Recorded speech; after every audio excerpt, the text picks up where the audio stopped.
We apologize also to Sosua Mausaro for, of course, the poor connection there and he not being able to join us and share his views with us. He, of course, represents the Inter-Party Advisory Council. Look forward to speaking with him again. But let's quickly share with you a quick recap of what we've discussed in the last hour and also tell you what's coming next.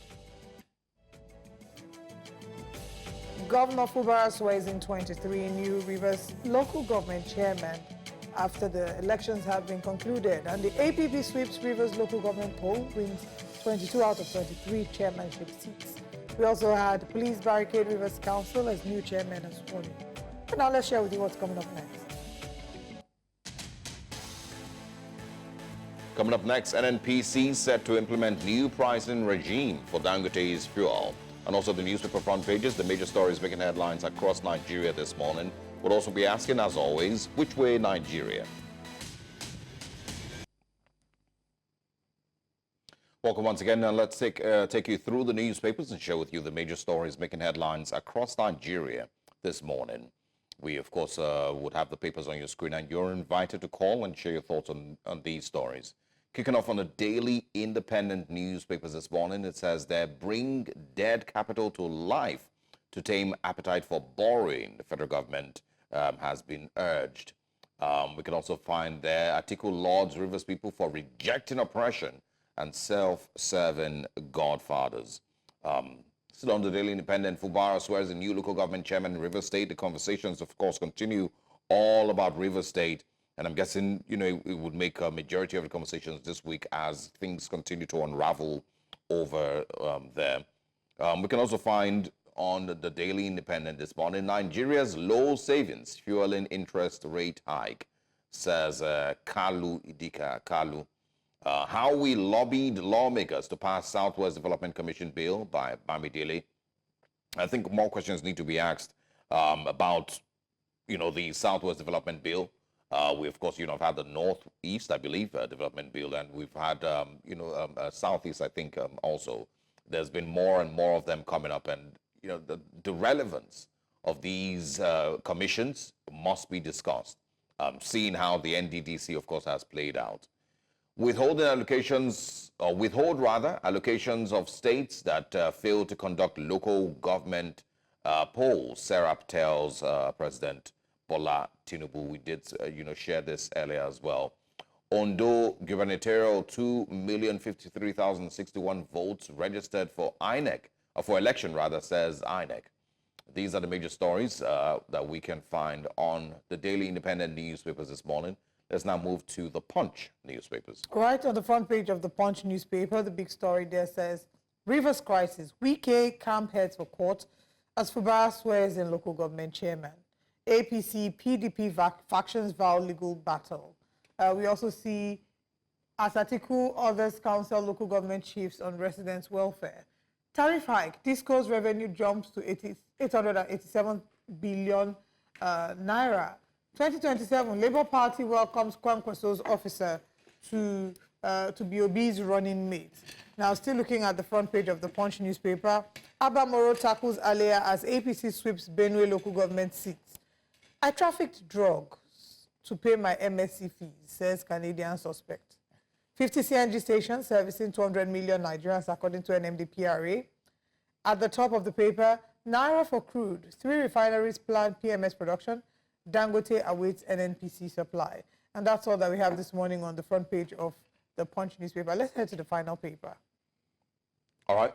This morning on the Daily Trust newspapers, it says there how multi-billion Naira illicit arms entered Nigeria 23 times in 7 years.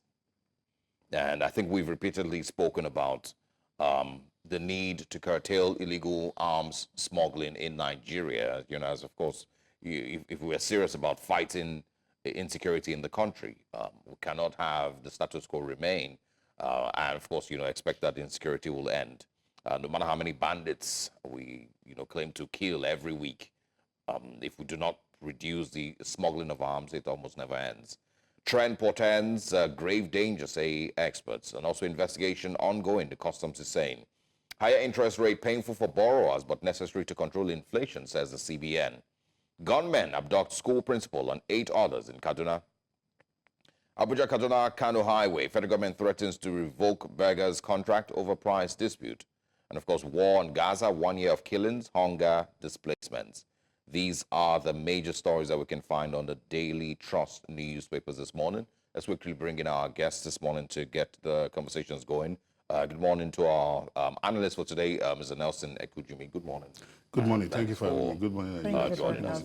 We probably would just start with the story, well, I mean, the controversies concerning River State, the elections over the weekend, 5th of October. 23 of them have been sworn in so far.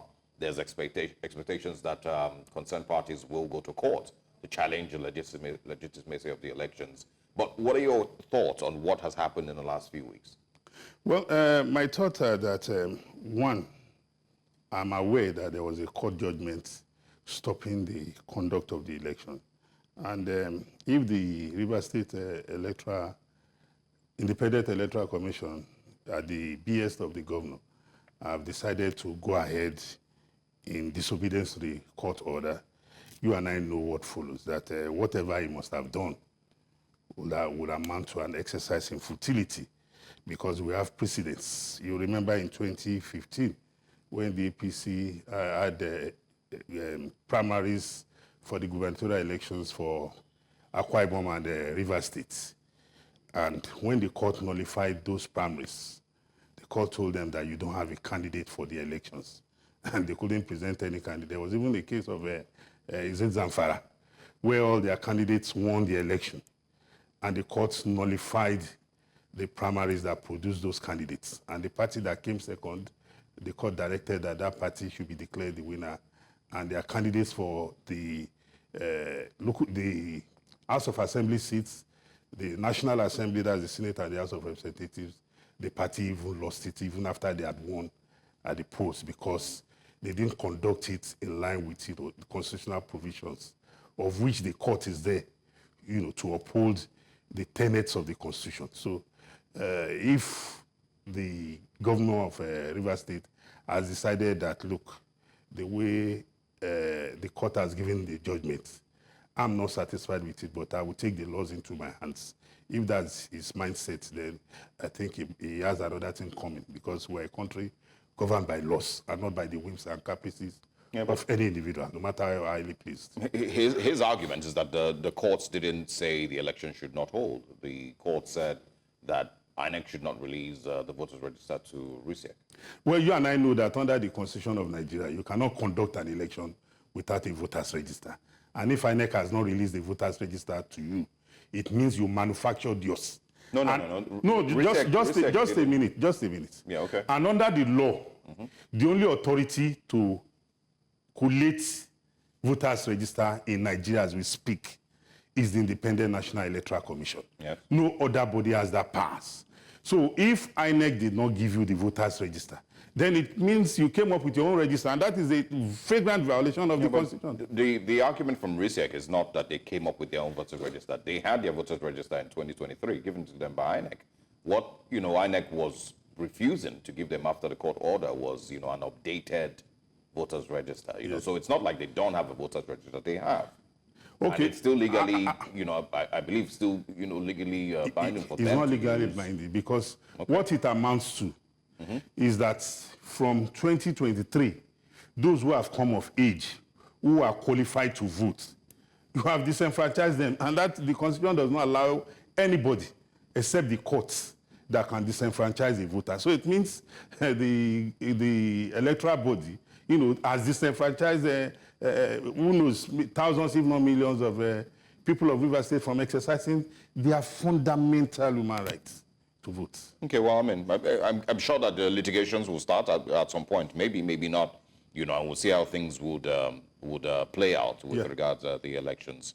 But of course, one of the stories on the Daily Independent, the top left corner says, Atiku lauds Rivers people for rejecting oppression and self-serving godfathers. Well, I wouldn't know what Alhaji Atiku Abubakar meant by that. But one would expect that Alhaji Atiku Abubakar, as an elder statesman, as somebody who was entrusted with the mandate of the Nigerian people for 8 years, should be civil should be responsible, should encourage people to respect the laws of the land. Because if the courts have given a judgment, don't forget, even the Rivers State Independent Electoral Commission is a creation of the law. The commission didn't exist out of itself. Even the office that Mr. Fubara is sitting is a creation of the law. He sits on that seat today because the law makes provision for it. So if Alhaji Atiku Abubakar is encouraging lawlessness, well, I'm sure you know, if you look at his antecedents since he lost the 2023 elections, you know, you won't be surprised. Yeah. What would you describe as more civil? Alhaji Atiku Abubakar's conduct? His conduct since 2023's elections and even prior?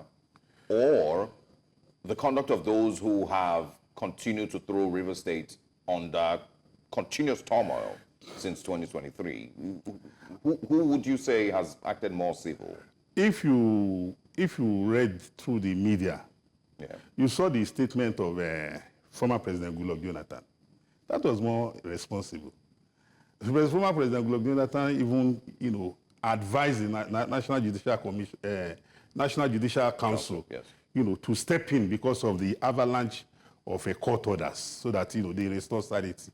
So for me, I don't know who has thrown River State into a chaos like you have assumed or you have stated, because I know for a fact that River State has a governor, they have a legislative chamber, and they have a judicial arm of government. So if the governor is not focusing on his mandate and is busy looking for enemies or engaged in war with whoever, I don't want to know. You don't think the Minister of the FCT has been involved in River State politics? You know, the Minister of FCT does not have any constitutional powers in River State. The constitutional mandate of the people of River State is in the hands of Governor Fubara. So at the end of 4 years, we will not be saying, oh, X did not allow him to rule. We gave you a mandate. You have, okay, you say some people have told, who conducted an election in defiance to a court judgment on Saturday. That tells you he knows he has the powers. So if he cannot use that powers within the ambit of the law, I'm sorry, I don't have any pity for him. So you don't think the FCT minister has had any role to play? I don't even believe that, because he's the governor. But the thing is, the problem here is that he doesn't even deny it, you know, and you know, you saying you don't believe it, you know, is interesting, because the FCT minister doesn't even deny, you know, his subtle direct or indirect involvement in the politics. He was even threatening. He was even threatening other state governors, other PDP governors, from getting involved in River State politics. Said that he will put fire in their state, if you remember. Let me go back in history. There's a musician by name, I think Chief Ebenezer will be now an evangelist. Mm-hmm. He sang a song that Tomode ba dami luminu, utibere otanini. As small as your baby is, when it starts, you know, the child or teenager's infantile, you know, truancy, it starts attracting enemies. So if you assume or you think in your mind that because you have become a governor, that some people will not be after you to bring you down, and then I think you better think twice. So the fact that the FCT minister is engaged in whatever with the governor does not take away the powers of the governor. That's what. Why can't the governor also go and intervene or interfere in the activities of the FCT minister in FCT? I don't think that the argument is whether or not the governor has powers, but I think it's more of the FCT minister's role and his involvement, and whether we're denying the existence there. But we'll come back to that. We have Victor calling from Lagos. Good morning, Victor. Please go ahead with your comment. Victor, are you there? Please go ahead if you are. Yes, hello. Yes, we can hear you. Good morning. Please go ahead. Good morning. Good morning. Yeah, good morning. My name is Mr. Francis. I'm calling from Lagos. All right, go ahead. Hello, are you hearing me? We can hear you. Go ahead. Okay, yeah. I want to ask your guest concerning the issue of the River State just concluded local government election. Please, I want you to find out from your guest, okay, if he is aware that there was a prior judgment from the Rivers State High Court, okay, giving the go-ahead for the election to be conducted. Then the second question there, is he aware that shortly after the judgment from the Abuja High Court, now these are courts of cognate jurisdiction.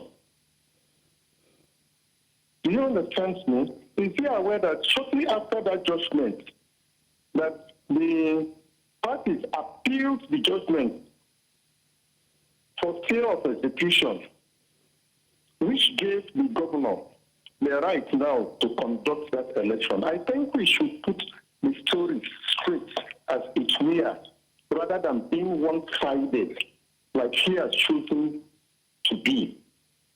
All right. Well, I need him to comment on this. Thank you very much for calling. well, I don't know about one-sided. He has, his views, and his Well, within his right to share the his truth views. of the matter is that I just made reference to a former president alluding to the fact that the National Judicial Council has to step in because of the avalanche of court orders from courts of coordinate jurisdiction. So for me, I think if anybody is appealing a judgment from a high court, you and I know that the level to go is the court of appeal and not a high court again. So if there are judgments flying left and right, like we call, window shopping, the National Judicial Council will step in, and I'm sure those who are aggrieved from the conduct of what took place on Saturday have the courts to approach. I will not encourage anybody to take the laws into his or her hands. If you know you have gotten a judgment from the High Court, proceed further to the Court of Appeal, because that's what our Constitution says. And as people who want a better society, we must always encourage ourselves to toe the line of civility. What does the law say I should do? Okay. And not take the laws into our hands. As we finalize the conversation about River State and Nelson Wike, I think what I was saying before Victor called was that I think the argument is not about whether or not the Governor Siminalayi Fubara, has powers in the state. I think we all can agree that as governor, there are statutory powers vested in his office as governor. Yeah. But I think the question is that are we also saying, or are you saying that Nelson Wike has no involvement in the election, in the unsettling that's happening in River State? This is because, one, we've seen a number of people that have called themselves pro-Wike supporters doing protests and all sorts. He has never condemned them. Two, like my colleague mentioned earlier, we saw him on TV talking about people trying to disrupt the political structure of River State and saying that if they don't, if they're supporting those who are disrupting the political structure, he will set fire to their state. So I think all of this is just to say, are we now saying, or are you saying, that Nelson Wike has no hand in what's going on in River State? What I've just told you is that the executive powers in River State resides in the office of the governor within the ambit of the law. I've not said because he has executive powers, then he should resort to things outside of the law. What I'm saying is that the moment the Yoruba have this saying that I don't want to die, should not aspire to be the head of a family. So if you think because you have become governor, it will be roller coaster, that some people, even people within your party or outside your party, will not be looking for your pitfalls, then you must be a dreamer. So whether Wike is involved or not is the material to me. What I'm saying is that the governor has executive powers, to do that which is right in River State, and he should use his wisdom. Even people who belong to a camp yesterday, there's no harm, or it is not impossible for you to lure them to season and be with you. So the ball is in your court. How you decide to play it. If you decide that you want to continuously see some people as belonging to the other side, and you allow that to distract you from governance, that's your cup of tea. I'm not the one entrusted with that money, but if I were in his shoes, I would have done my own thing, my own way. That's his own style. Good luck to him. All right, let's bring in Babare calling from Ogun State. Good morning. Thank you very much for calling. Sister, good morning. Good morning. Please go ahead. Hello? Yes, we can hear you. Please go ahead. Thank you. My brother, my sister, I'm not impressed by your guest in the studio. But my contribution is about this incident in Kaduna again, insecurity, that maybe bandits against drug, adopted, kidnapped some Nigerian Kaduna citizens. So I want to really ask, can the military alone really tackle the banditry and insurgency in this country?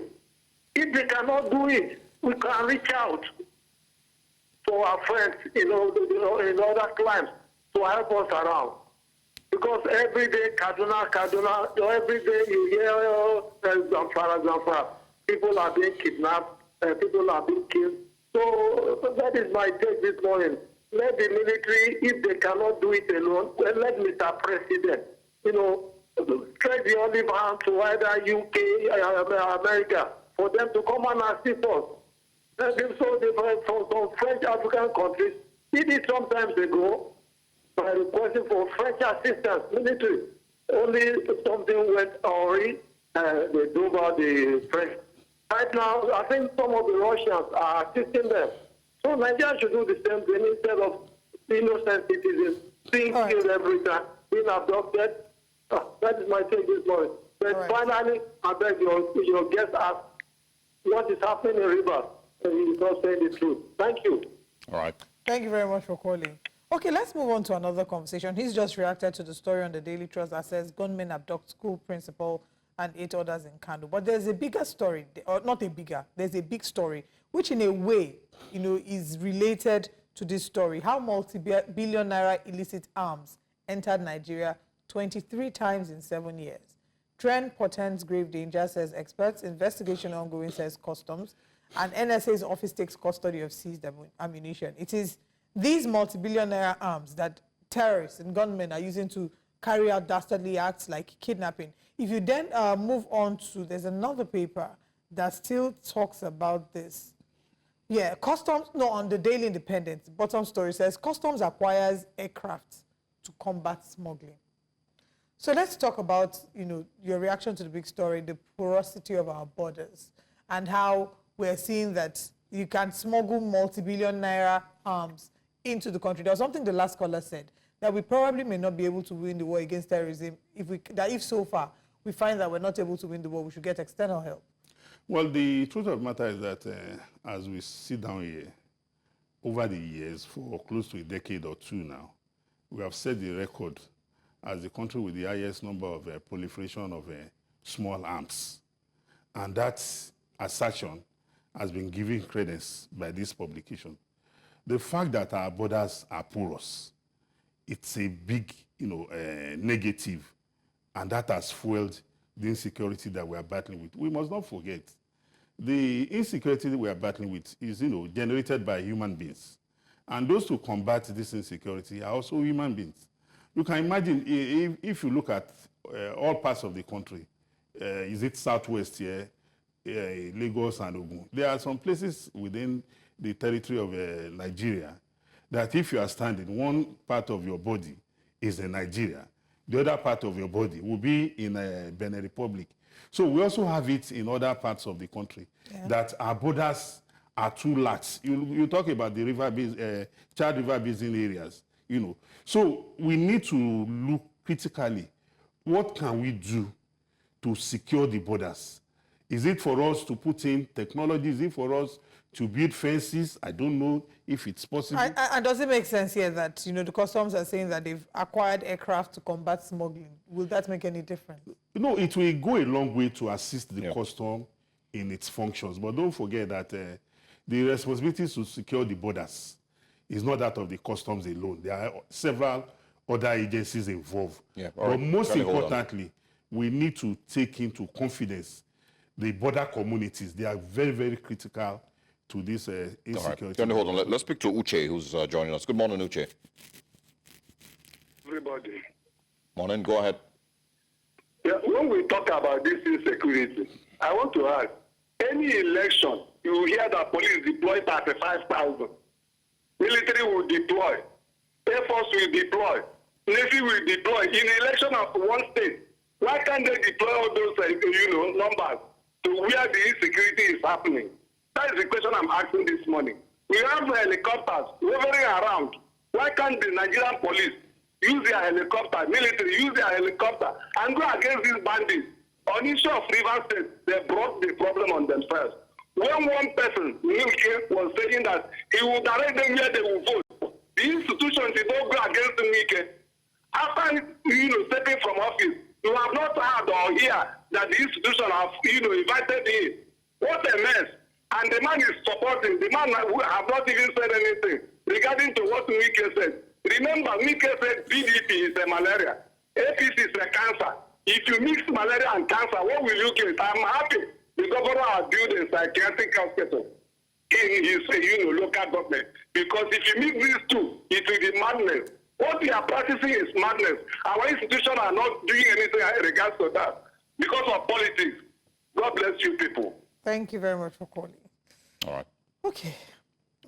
Enough has been talked about. Do you want to take over the story? I mean, pretty much, on the same security story, we've spoken multiple times here about how important it is that we fix our border issues, fix the proliferation of arms, both, of course, light and major arms into Nigeria.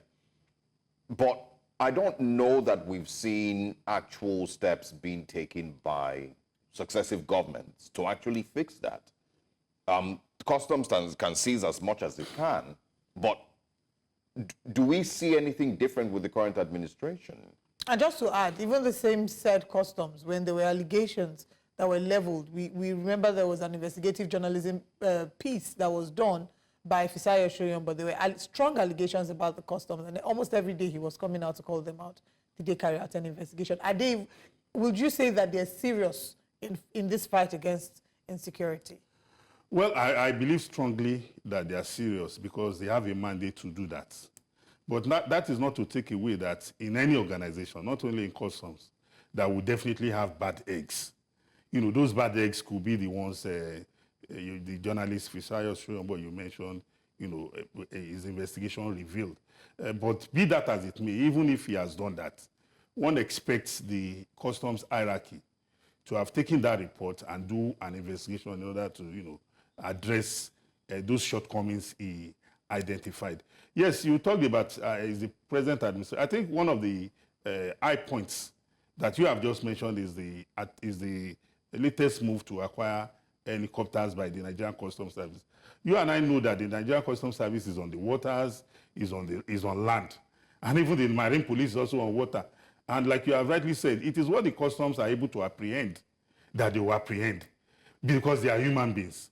So maybe we need to deploy more technology. We need to borrow technology from other countries to see how they have been able to secure their borders. All right. If they have a similar terrain like ours, because that is very, very important. All right. Good morning, Amodu. All right. I hope that he I don't know if he's still there. Good morning, Amodu. Can you hear us? All right.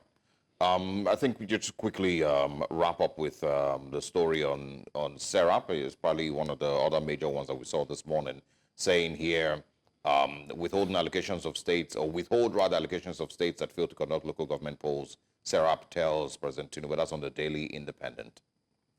Well, you and I are aware that the federal government set up a committee comprising stakeholders, including governors, to look at the implementation of the Supreme Court judgments. And I'm sure it is not in the interest of anybody to put any state, into jeopardy, the interest of the people. So whatever we are doing, we will have to look at the human elements. How feasible is it for them to conduct local government elections within XY period, so that we give ourselves, days of grace or months of grace to be able to do that. Because if the government withholds the allocation of these local governments, it is the people that will suffer. And it is not in the interest of any responsible government to allow its citizens suffer because of, a policy. Because, like we say, the man was not made for law, but law was made for man. And that is why, at every point in time as we evolve, we amend our laws, we rejig it to suit present socioeconomic realities. So we won't say, because a court has given a judgment yesterday, then we should start implementing. We are talking about human beings, and not goats and donkeys. So I expect that that committee that was set up that had representatives of the governors would have sat down and determine the way to go to ensure that every arm of government is in compliance with the provisions of the Constitution. Oh, well, we'll see how things turn out. Thank you very much, Nelson Ekujimi, for joining us and for sharing your thoughts with us this morning on these very important issues.